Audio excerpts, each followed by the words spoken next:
Congratulations! You are tuned into Dov Baron's Leadership and Loyalty Show, the #1 podcast for Fortune 500 executives and those who are dedicated to creating a quantum leap in leadership.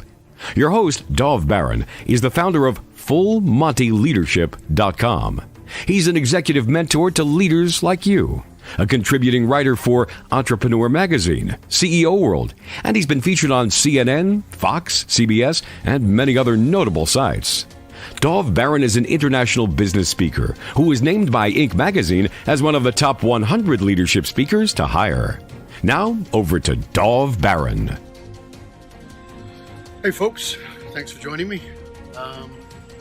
Thinking today about inadequacy. Inadequate, that feeling that can be so fucking overwhelming. Where does it come from? Where did it start? Where did it start for you? You ever wondered that? I mean, I often think about where did certain feelings start. I believe that there is no such thing as a new feeling. There's an old feeling that gets reignited by some situation, something brought it up. So inadequacy is not new. If you feel it, it ain't new. I'd like to say I was a normal kid, but of course I'm not stupid enough to believe that such a thing actually exists. Normal is whatever the hell you grew up with. However, I believe that I was a pretty lively kid. I know I was a creative kid. I know I had a good sense of humor, and I know I was very affectionate. And then on this particular day, I remember standing at the foot of the stairs, looking out on the hallway and feeling just enormous fear. Looking down that hallway towards that bright light that was being blocked out by the framework of my dad. You see, my dad left us, left me, left my whole family when I was 7. 7 years old. And you know how he did it? I'll tell you how he did it. He was at the end of that hallway, and I stood there as that little boy, terrified, and called out, "Dad, Dad, where you going?" And he stopped and turned around and walked back to me. And he put one hand on one shoulder and said, "I'm going now, son." Leaning sort of down, trying to get eye level, fake smile and all. "I'm going now, son." Puts the other hand on my shoulder, on the other shoulder, and says, "You're the man of the house now. You're the man of the house." I've gone from being this lively, exuberant, playful kid to feeling like I'm the most responsible person in the fucking world. How am I supposed to cope with that? I mean, the overwhelm was enormous. I mean, the fear, the overwhelm. And in that moment, I had this sense that who I was in that playful, creative, affectionate, that wasn't good enough. That was going to be inadequate for this job. This job of being parent to my older siblings, to being the person responsible for bringing my mom out of her depression, out of her devastation. It was my job. And I was inadequate for that job. And I remember feeling so overwhelmed that I couldn't even feel sad. It took me years and years and years to remember that. I actually blocked that out because it was just too damn painful. But when I did get it, I remembered how numb I had gone in that moment, how I suddenly had just shut myself off from feelings that it wasn't allowed. Because those feelings were inadequate. What was needed was for me to be this caregiver, this white knight who was going to save everybody. And I lived my entire freaking life that way. I lived my life being the white knight, looking for people to save, looking for things to fix. I can't possibly imagine how I ended up as a therapist when I started out. Can you? Shocking, I know. Because I took it on. We took it on as a way of being. That was the birthplace of inadequacy. That was the birthplace of believing that I was inadequate. How could I have been even possibly adequate? How could any child of 7 possibly be adequate? And you know, when I see somebody, I'm working with somebody, a CEO, a high-level entrepreneur, whatever it is, a person I'm working with, and they talk to me about their child and they go, well, you know, that's over, that's the past of. Excuse me, the past? Listen, mate, the past is leaking all over your present. There is no new feelings. It's something that's not cleared from the past. And I'll be honest with you, I get kind of pissed off with those people because they show such little little compassion for the kid they were. And I know because I had no compassion for that kid. I shut down, I blocked it all away. I just took on my role instead of taking on who I was. I took on something else that I felt like I was supposed to be rather than the truth of who I actually am. So I took on this heady, get things done, take charge kind of guy at 7. And I lived my life that way while still trying to find people to save. But that's not who I am. Who I am is affectionate, creative, loving, all those things that I was before my father knighted me as the man of the house. But I couldn't grasp that back until I got compassion for the kid that I was and what it must have been like for that kid, that part of me, struggling to cope. So in that moment, I was certainly feeling inadequate, and in truth, I was inadequate. And sometimes it's appropriate to be inadequate. And it was appropriate to be inadequate. Now, did I have to step up into that? Yeah. Was it appropriate? No. Was I adequate? Absolutely not. But if I carry that belief with me that I'm inadequate, then I project that, I put that on everything that's in front of me. When I'm presented with a challenge, when I'm presented with something that asks me to be a bit more, it's very easy for that feeling to get triggered in me now as a 58-year-old man, 51 years after that initial feeling of being inadequate. I go back to that feeling. It doesn't go away, folks. I know lots of you like to look at people like me and go, oh, you've got it all together. You got your poo in a pile. That it's all done for you. There is no end, folks. It comes back. And when that feeling comes back, I get an opportunity to go down that fucking road and feel sorry for myself and feel inadequate or do something else. And it comes up, and it sometimes comes up really strong. I won't deny that. I want you to look at, for yourself, just take a look at where you need to have some compassion for the kid you were, for the situations you were put in. And instead of saying, well, you know, it's the past, so it's gone, or instead of having compassion for you when you were a kid, having compassion for your parents, come on. You go, well, you know, it was the time, it was that kind of era when parents did that. Bull fucking shit. I'm sorry. That's a crappy excuse. It's a crap excuse. Give it up.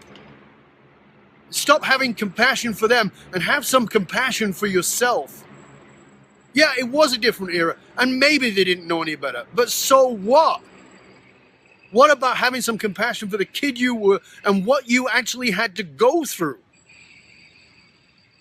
Stop making excuses and protecting them, and think about the kid you were and protect and take care of that kid.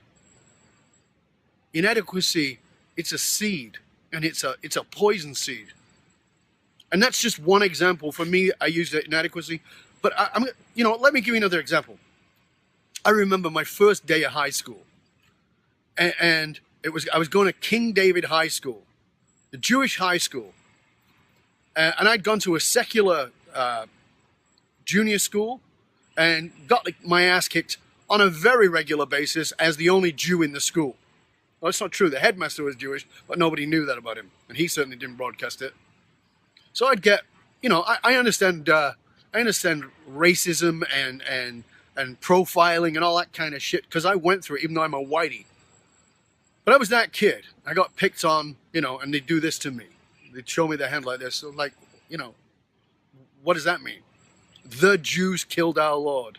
Well, first of all, I don't know who your Lord is, and I don't know which Jews you're talking about, because I'm, at that point, 8, 9, 10 years old. I didn't kill anybody. I don't know what you're talking about. But I get my ass kicked because I was a Jew. I wasn't even a practicing Jew. I was from a totally secular family. My mother made bacon and eggs on a Sunday morning. Good Jews don't do that. But I got to go out of there, and I got to go to the Jewish high school. But we were poor. And most of the kids at the Jewish high school were rich. So I got to go there, and I was among 4. There was 4 of us in that year who were poor kids. The rest were all rich kids. And I remember showing up in my Jewish benevolent school outfit. It was a school outfit that my mother had picked up and my grandmother had picked up from the Jewish Benevolent Society. It was this society of people who took care of poor Jewish kids. And so I had this secondhand uniform, this purple jacket, my tie, white shirt, black pants, secondhand shoes that crippled my feet because I have wide feet and they didn't fit. And I fronted up, feeling pretty good about myself because I was in this school uniform, hadn't worn one before, and I was feeling pretty great until I got to the school. As I walked to the school, and as I walked in, got off the number 6 bus and walked in, and I get into the school, and there's kids being dropped off in Rolls Royces and Bentleys and Jaguars and fancy cars, and I'm like, wow. And in that moment, that seed sprouted another little shoot of feeling inadequate. Again, I felt inadequate. And I continued on in that school, and there was a whole bunch of stuff that happened, and a lot of it not really great. I didn't stay there that long. I skimmed out of school at a very early age, but that's a whole other story. But I remember being at that school, and I remember meeting this guy. That's not true. I didn't meet him. I was in the same class. His name was Pierre Faber. Pierre Faber. And he was this really handsome kid whose clothes were clearly not secondhand. He was very well dressed, as was his brother, Tyrone. 2 white Jewish kids, Pierre and Tyrone. You believe that? And Beverly Gordon, she pulled up in a Rolls Royce. I think her parents had like 6 kids, and they all piled out of the Rolls Royce. And I remember looking and feeling completely inadequate in this place. And there's Pierre in his beautiful uniform, and he was very handsome, and the girls just loved him. And I remember always being envious of Pierre Faber, always wishing I was more like him, wishing I was handsome like him, wishing I was rich or well-dressed like him. And I'll tell you that on another level of inadequacy here, coming back a bit more, I was convinced, thoroughly, totally, and absolutely convinced that I was ugly until I was probably 26, 27 years old. I had moments, don't get me wrong, I had moments where I thought I was okay, but mostly I felt like I was pretty ugly. And because it wasn't safe to be good looking, my father was handsome, and he was an asshole, and everybody who knew him made sure I knew that, so I guess psychologically I decided that it wasn't okay for me to be good looking. And it's interesting because today I see that as kind of a blessing, and I'll tell you why. Because I left the UK at 21, and after leaving the UK, I didn't go back for many years, and I was back visiting, I think 4 years later, the first time. And I'm driving my brother's car, and I pull up at this gas station, and there's a guy over there, and he looks kind of familiar. And I said, "Hey, mate, do I know you?" He looks at me and goes, "Nope." And I suddenly have this intuition, maybe. I said, "Is your name Pierre Faber?" He looks at me like, "Yeah." "Do I know you?" I said, "Yeah, we went to school together." Tell him my name, he's like, "Wow, I would never recognize you." I said, "Yeah, I can understand that. I do look a bit different." We chat a little bit, and as I get in the car and drive away, actually I just realized this was 10 years after I left. I get away and drive away, and I start thinking about Pierre Faber, thinking about the kid he was, and thinking about how handsome he was and how well dressed he was and how I was so inadequate next to him as a kid. And then I start thinking about how he looked at that moment. And how does he look at that moment? Well, he's overweight, he's in bad shape, his hair's thinned out. You know, he's not looking so great. And I'm feeling kind of like, feeling a bit good about myself because This guy's let himself turn into a bag of crap. But I'm looking all right. I'm looking good. We had chatted a little bit at the gas station there about what I was doing. I was living in another country. He was still doing the same thing. He was working in his dad's company, which he did as a kid, and he was looking to take it over. And I was thinking, wow, this kid must have peaked at 18 years old. Him and Beverly Gordon and a bunch of the other kids that I went to school with probably all peaked at about 18. And I remember as I drove away thinking, what a complete blessing that was, that I didn't believe I was okay looking. I didn't believe I was attractive, because I guess some part of me said, I got to be more than my looks, because if I'm relying on that, I'm dead in the water, because nobody thinks I'm good looking. They all think Pierre Faber's good looking. So I got focused on, I guess, developing myself. Now, it's interesting because I want to bring all this back together for you, because, I started out talking about my old man leaving and feeling inadequate to take on the job that he gave me as man of the house. You would be totally shocked. Maybe you wouldn't if you're one of my clients, but you'd be shocked at how many people I work with who didn't have a dad, were fatherless. Now, let me be clear about that. My dad walked out when I was 7. Many of the clients, many of the people that I've worked with, their dad didn't leave. He stayed, but he was never there. He was working all the time, or he wasn't working all the time. He was just a dead body in the room, right? He was just this dead being. So they never really had a dad. And there's so many of those people I work with, males and females, I work with. And the people I work with are leaders. And I think that this is a really powerful lesson for us as leaders. And I'll tell you why. Because we didn't have, even in the old school of thinking that the male was the leader, we didn't have a leader. We didn't have somebody to tell us what it meant to lead, so we made it up. And as a result, maybe we made it up a bit better. Maybe we didn't follow the old model so well. Maybe we decided on a brand new model. And I find it really fascinating that many of the people I work with do feel slightly inadequate. Now, they're highly successful. They're doing amazing things in the world, but they have that undercurrent, that seed of feeling slightly inadequate. I think that that's your gift. I think that that's my gift. I didn't realize that, but that is what brings us together. It's that desire to be something better, to step up our game to the next level. That is what I'm talking about. That the inadequacy becomes the gift.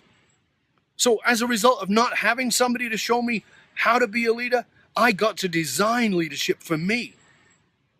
I got to design what it meant. And I learned a lot of that from a lot of women that were around me, but that's a whole other story. But I want to put it to you to take a look at the seeds of inadequacy that you might have been carrying around. And when they come up and they'll sprout, and they do, remember, it doesn't go away. Take a look at maybe what the gift is. It's really interesting. I'm going to challenge you, because I always sign off with, stay curious, my friends, stay curious, right? I'm going to challenge you to get curious about your own seeds of inadequacy and how they may have given you the seeds of your greatness. Now, I'm online here. There's a bunch of you on here, and it's so great to see you all. I want to say that to you. Thank you all for joining me. It's lovely to see you all here with me. And if you want to put something forward on here, you want to talk to me right now while I'm live, you can do that. I've actually blocked this time to come out and chat with you all. And if you want to post something underneath and tell me, has this lit something inside of you? Has it made you think about something? I want to know that. Tell me. Has this been valuable to you? Tell me that. Whatever it is, I'd like to know your story. Because if my story brought something to you, maybe your story can bring something to me and maybe anybody else who sees this. Remember, those seeds got planted when my dad knighted me the person in charge of the family. Terrible thing to knight a 7-year-old with. Complete bastard. Robbed me in my childhood. So I want to say to you, sometimes the blessing is the curse, and sometimes the curse is the blessing. And it took me a long, long time to realize that. Thank you for joining me. Thanks for being here with me. I really appreciate you joining in, putting all your great notes in and writing on the side there and your comments. I love it. I appreciate it. And like I said, I really hope it's brought value to you. Thank you so much. As always, Dove Baron, Full Monty Leadership. And as always, stay curious, my friends. Stay curious. This time about the seeds of your own inadequacy and how they may be helping you become a better leader. Until next time, thank you. Dove Baron at fullmontyleadership.com.